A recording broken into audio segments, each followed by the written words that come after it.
presenting to you a demonstration about something that we're all going to need eventually at some point in our lives. I'm going to show you how to create a resume.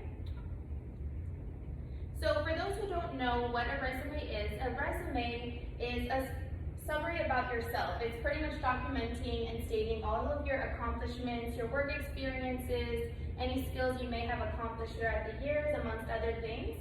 And it also gives your employer an idea of who you are and if you'd be a perfect fit for the position that you're applying for. So step one would be to open up a Microsoft Word document, have it looking empty just like this one.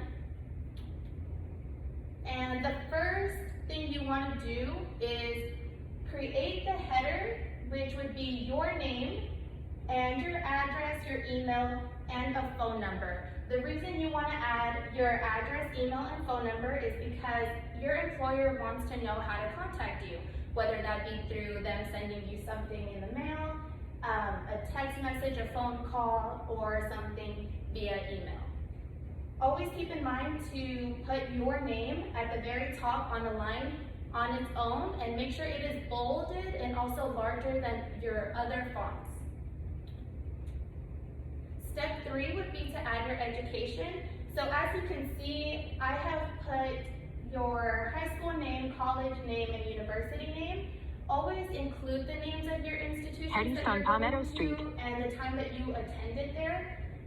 Also be mindful that the employer is going to want to know where you're currently at so that they know whether they need to work with you on a school schedule, and that one would always be at the bottom, meaning it's the most recent.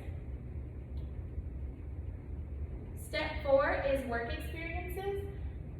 List any previous employers and any positions that you've had, as well as little dots and points that you had at your employer. You can always put things that you did, things that you were in charge of, whether that be your job title, whether that be some of the tasks that you handled while you were there.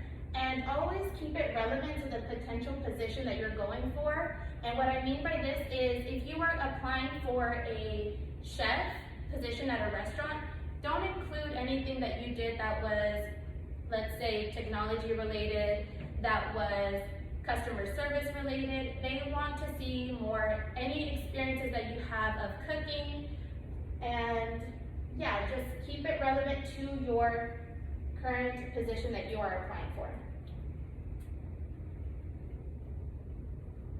Step 5, I have listed skills. Those are just some common ones that you may use, which are whether you're fluent in a certain language, any communication skills you may have acquired throughout time, and if you can take on multiple tasks at once. Just think of your best attributes and what you can contribute to the company. They want to see how you can be helpful to their team. Lastly, I have put some optional additions that you may or may not see on a resume, which are typically volunteer experiences and any references. So for volunteer experiences, it's good to just keep it to a minimum of 1 or 2 that you want to add. And you can keep it similar to the format of your work experiences, which is just the name of the business, company that you are helping, the time that you were there and attended, what your position was, and some of the tasks that you were given as a volunteer. And also for references, you can either put references per request, meaning that they would have to ask you in advance if they can reference any of your previous employers, any teachers, any family that they might want to get a little bit more information about you from.